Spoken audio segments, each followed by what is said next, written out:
G'day guys, Mick here, and welcome back to Mick's 4-wheel drive touring. Today is a bit of a special video. It's 2 years of memories.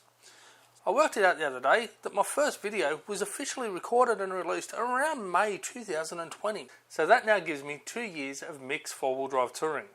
And you might think, hang on, no, according to your stats it's only been since September 2021. Well, if you've been following me for a while, you'd already know. But I actually moved the channel from a different location back in September, October 2021. But officially the original channel started off around May 2020. So original content, such as what you're going to see in a second, was recorded and released back then. So it has been 2 years. And over the last couple of years, things have changed quite considerably for me. As you'll see in the first clip here, where I'm working on the back of the Pajero as part of the Pajero rebuild series. You'll notice in here the audio is quite crap. I kept putting my thumb over the microphone and you can hear the sound of the camera lens wanting to try to focus. In the second clip here though, you see from Munmora State Conservation Area that the audio quality is a heck of a lot better, and so is the video quality. So on the way down I've upgraded the cameras since then. I don't have that crappy camera trying to focus all the time. I'm not using as low resolution of a camera either. And I'm not putting my thumb over the bloody microphone. I've actually got lapel mics, as you can see here. And they give me a much better audio quality. So the channel's come a long way, I think, since it originally started off. So from here, you guys are going to see some of my favourite memories out of the videos that I have released. So obviously this isn't all my videos. I've released over 100 videos on this channel so far. This is just a few of my favourites that have been recorded in that time. So I'm going to kick it off with my first time camping at the Pines campground in the Mudduck Mountains. This was my first solo trip up into the Mudduck Mountains, and it was my first time testing out the new layout in the back of the Pajero with the bed and fridge and all that sort of stuff. I wasn't a big fan of the Pines campground itself.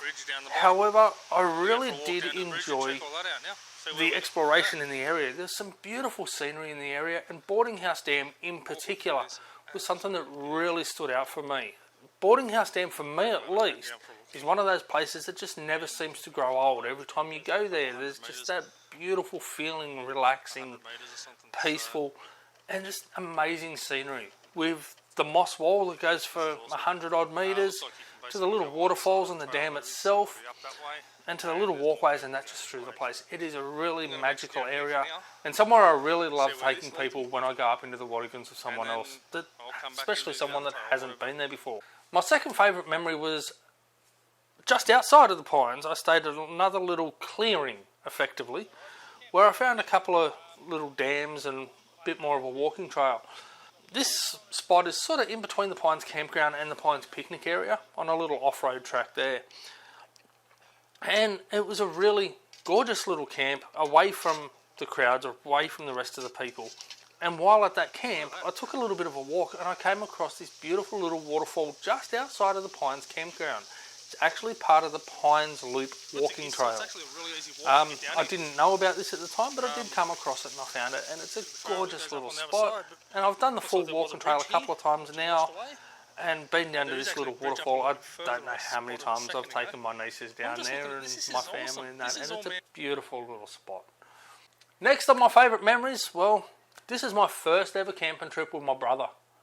This is Wiseman's Ferry to Wollombi, and then over into the Mudduck Mountains and into the Morisset Ward 21 area for a bit of a play around on our final days. So we left Marion, or just outside of Blacktown, and we headed up through Wiseman's Ferry, up through the Great North Road, or Wollombi Road, through St Albans and all that sort of stuff, and followed kind of the old convict trail. We came across some of the old relics and remnants there of when the convicts came through and forged the paths, some of the culverts and other works that they'd done, which was really inspiring, really beautiful spot. And we stayed at Wollombi Tavern for the night there, had a bit of a feed and a couple of beers, had a good little time, before heading over into the Mudduck Mountains and finding a quiet little secluded spot there. And this little spot was a great place for myself and my brother to mess around. My brother had never engaged four-wheel drive in his Triton at the time, and since then has absolutely loved it. Unfortunately, he cooked the motor in that car, so that's no longer on the road. and then over into Morisset Ward 21 for a bit of a play around before they headed back down to Sydney. Just somewhere where he could play around and get to know his car a little bit. And that was one of my favourite trips because it was, again, my first trip with my brother, and I've really enjoyed the few times that I have been out camping with Ethan and with a few of his mates. It's just a beautiful way to get out and enjoy life and spend time with family. The next of my favourite memories, again, is back up in the Wadigan Mountains, and again it's with Ethan and his mate Mitch, Little Red in Big Red. This is the Ride and Shotgun in the Wadigans video. And this was a great video. We went up there was all up about 8 of us. The cars were pretty packed and overloaded, but we still had a really good time. Had a great feed and had some great company up there. We got up there late on the Friday evening. We set up camp and a fire and had a bit of a feed and cook up. And then on the Saturday, Steve from Mudduck 4-Wheel Drive Touring brought Kaz's 200 Series Land Cruiser around, and we all went for a bit of a run and a bit of an exploration back to Boarding House Dam, where my darling sister-in-law slipped and fell in the dam. You can see that on Steve's video, which I'll link in the description below. And then the boys had a bit of a play around in their 4-wheel drives. I got to go for a cruise in Steve's, or Kaz's 200 Series, and I'll tell you what, that thing's a bloody weapon. Absolutely love that car. Too pricey for my likings, but it's a great bloody car. And for the rest of the weekend, I was passenger in Mitch's 80 Series Land Cruiser, which, it's a dirty old 80, but it's a very capable vehicle. At the same time though, Ethan in his little MK Triton kept up with almost everything that bloody Land Cruiser did. So brilliant job by Ethan with the MK Triton there. So Steve only stayed around for the Saturday, and on the Sunday after Steve had gone home, we headed up towards Wadigan's headquarters campground and to the plane wreck up the top there. I got to show Ethan and everybody the wreck, and then we went and had a look at a couple of the lookouts, such as Hunter's Lookout and McLean's Lookout. As we arrived at Hunter's Lookout, I saw my first ever wild wirriga. That's right, my first ever goanna. And it was a sight to behold, I tell you. It was really beautiful to see that. And I got some great photos of the goanna and of the whole crew standing there at Hunter's Lookout with the beautiful scenery behind them. Now we move on to not a single video, but an actual series. A week in the Wadigans. This trip I did in February 2021, and I spent a full week. I left on the Monday, I came home the following Sunday, and I stayed up in the Wadigan Mountains. Mostly solo for the whole period. However, I did come back out on the Friday, and I met up with Jerry from Jerry's Ramblings. On the first few days while there on my own, I did a number of walking trails, such as the Wildflower Walking Trail, the Pines Loop Trail, and the amazingly stunning Abbots Falls Walking Trail. It's a big walk, it's quite steep, but it is really, really worth it to get down to those falls and just see the scenery, not just at the falls, but on my way down. That became a memory that I'll always cherish, and I can't wait to get back and do the Abbots Falls Walking Trail again. This time, hopefully finding my way to the bottom of the falls. On the Thursday, because I'd done all the walking trails and such that I'd planned, I just sat around camp and relaxed, didn't do much at all, and I was greeted by at least 2 more goanna walking through the campground. And you can see the footage here of one walking out over the campfire and just exploring my campground. It was really an amazing experience to have these beautiful large goannas just walking through my campground like nothing. Like I wasn't even there. It really was an amazing experience. On the Friday, as mentioned, I met up with Jerry from Jerry's Ramblings, and we didn't do much on the Friday. We just set up his little camp and had a bit of a talk. I showed Jerry a couple of the little local spots, such as the little waterfalls and that on the Pines Loop Trail. And then on the Saturday, we went up to Boarding House Dam. Jerry, because he was only in a 2-wheel drive Great Wall, he just hitched a ride in the Pajero with me rather than taking 2 vehicles. We went up the Boarding House Dam and I got my first ever bloodsucker. I actually had a leech finally find skin and had a bit of a good feed, but he got pretty roasted.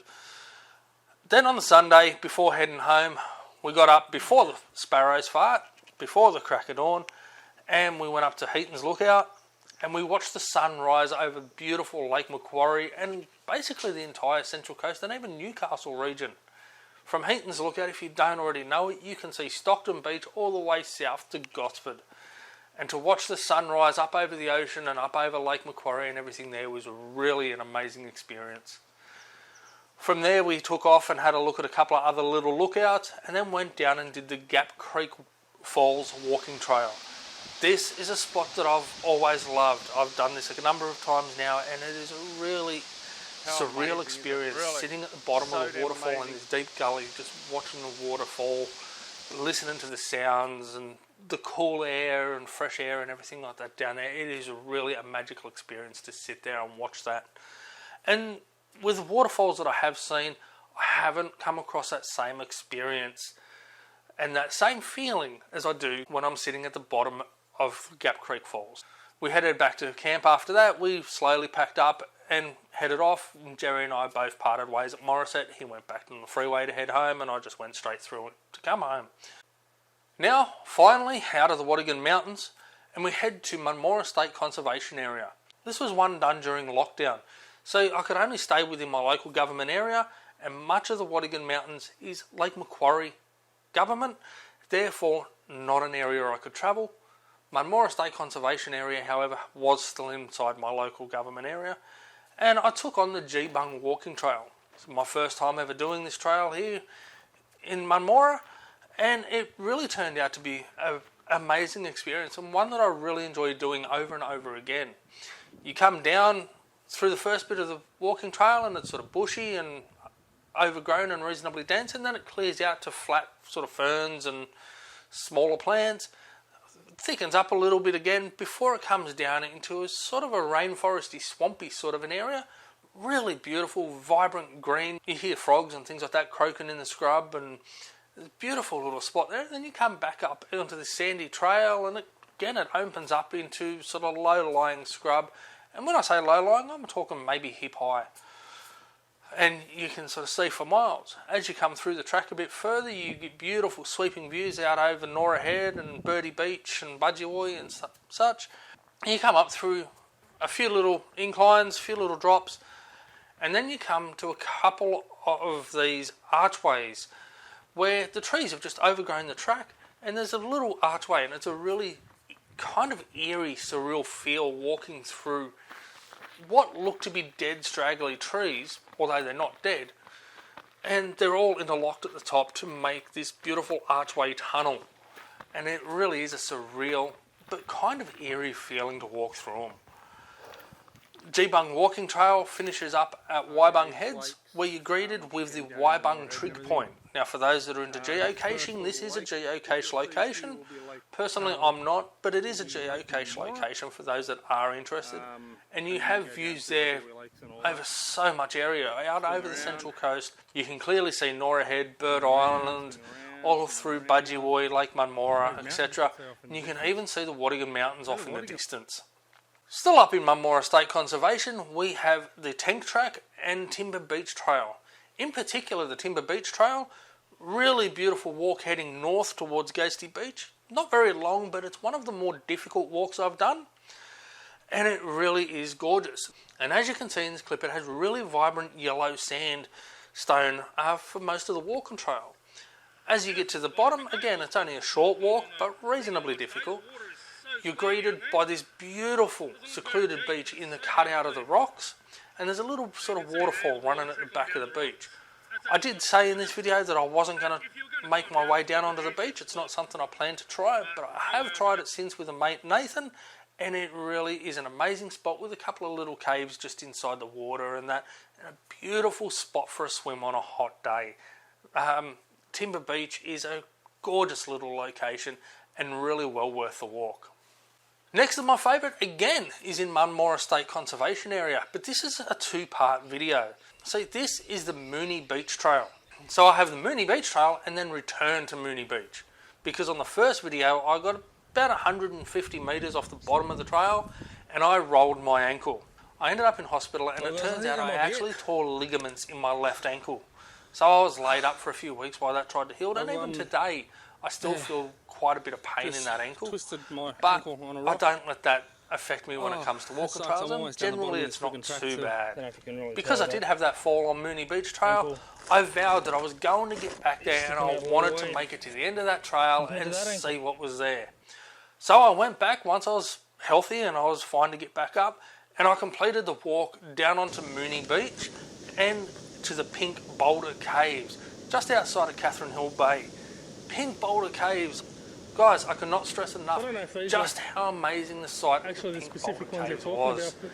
You walk along this rock platform and there's all these little overhangs and sort of almost caves and scattered all through the rocks, and then you come around a bit of a bend and you're greeted by this beautiful sea cave, and when you look at the rocks just above the waterline, it is a vibrant bright pink to purple.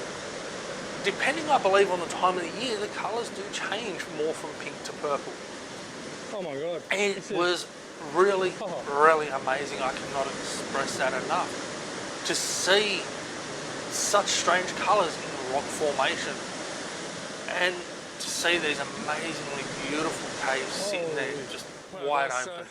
There is another cave just to the north of this, however from the direction I came I couldn't get to it, so I do hope to go back one day and actually just check this other one out. After visiting the Pink Boulder Caves, I walked south down around the point into Ghosties Beach, where at the end of the beach here you're greeted by another beautiful sandstone sea cave. This again is such a surreal, eerie feeling when you walk into the cave through the narrow little strip in the side, and it kind of plays tricks on your eyes with the darkness and the light coming through there. And you come out into this cave and it opens right up with stunning views out over the ocean, and you sort of feel like you're in your own little world when you're standing inside that cave because it's rockery on either side. There's nothing there. And there's no one inside. It really is an amazing experience to check out the Ghosty Beach Caves and the Pink Boulder Caves.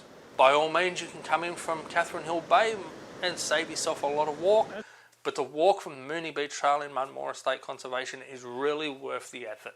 If you're keen for an 8 to 9 kilometre walk, really is worth the effort to get down there and check that out.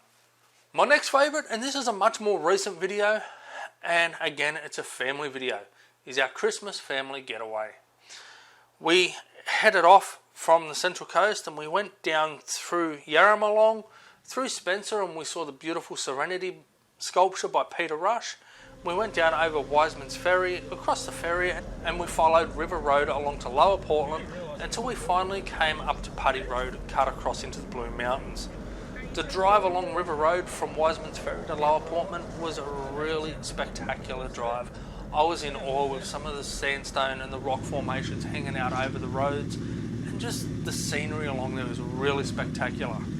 It's a much longer drive. I believe it was an extra 2 hours worth of driving for us, but the scenery in that experience is something that you will never get driving down a freeway. Heading up over the Blue Mountains, we stopped in at the Blue Mountains Botanic Gardens for a little bit before heading off to our campground for a couple of nights at the Nunes Cricket Pitch Campground. Now the Cricket Pitch Campground is 4-wheel drive only accessible, as you do have to do a little water crossing, but the main campground there is pretty well open to everyone. This is a gorgeous little spot where you are just surrounded by cliffs and rock faces. And it's also a short walk to the Nunes Shale Oil Ruins, which is another one of my videos, and another amazing experience to go through and just do that shale oil ruin walk. Take a couple of hours and a couple of bottles of drink and go through and do that walk, and just try and picture what it would have been like working there back in the day when that was a thriving industry. Now the last of my favourites, and I'm sure this is a favourite for many because you see me fall on my ass, is Summersby Falls. Summersby Falls is just outside of Gosford, and it's somewhere I'd wanted to visit for quite some time. I went down there and I had a bit of a look and just checked the place out, and it was really spectacular. It was a gorgeous little waterfall, and there's actually a couple of waterfalls as you follow the trail down and through. I turned off at what I believe to be Bottom Fort, but I have been told since that there's more further on along a roughly worn trail. So next time if I'm down there, I'll definitely continue on and I'll check out the bottom end. But Summersby Falls, guys, really beautiful spot, and it's close, just off the freeway. For anybody heading north or south, take the Carry On Gosford turn off, and it's not far off the freeway.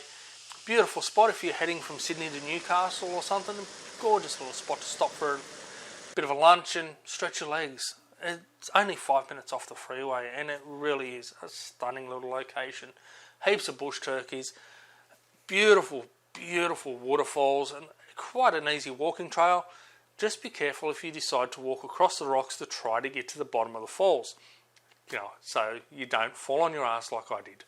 Now the last video, this is kind of one that gives me mixed emotions. See, it was a great memory, and it's something I'll never forget, and I'm really glad we did this trip. But at the same time, it was also quite a bad experience for me. We headed off into Lithgow, and this was the Labor Day long weekend in 2020. Over to Lithgow, we stayed in the Marangaroo National Park. Our plan was originally to camp on the Cox's River. We checked out the Small Arms Museum in Lithgow before heading into Marangaroo National Park. And that was something that really should be checked out. If you're heading through that way, stop in, check out the Small Arms Museum, check out some of the beautiful old firearms through there. And you can take a walk through to see where they're all made and how they were made as well. We didn't do the entire tour, we just checked out the main museum area and checked out the weaponry that was there. And it was really spectacular to see. And it's a really great part of our history. Heading into Marangaroo National Park, beautiful, beautiful drive through there. First section as we went in was all plantation forest.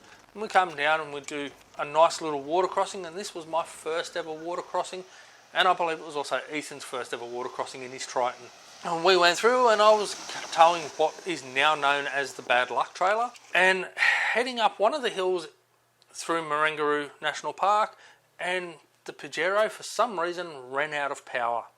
I just could not get the car and the trailer up that hill, and I managed to jackknife, hit the brakes, and it just slid backwards and jackknifed, unfortunately. While I was there trying to get the car moving again, I threw my timing, and we were basically stranded. I couldn't get the car to start. Fortunately, we were set up, ready to camp, and there was a beautiful clearing at the bottom of two hills, in the bottom of the gully that we were at. So, we camped there for a couple of nights.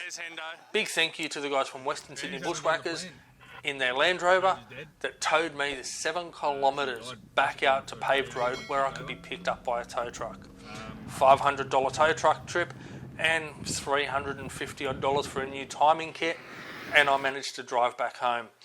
The experience with the car is a real negative experience for me, but the weekend that we had there with my wife, my son, my brother, his missus, and a couple of his mates, it was spectacular.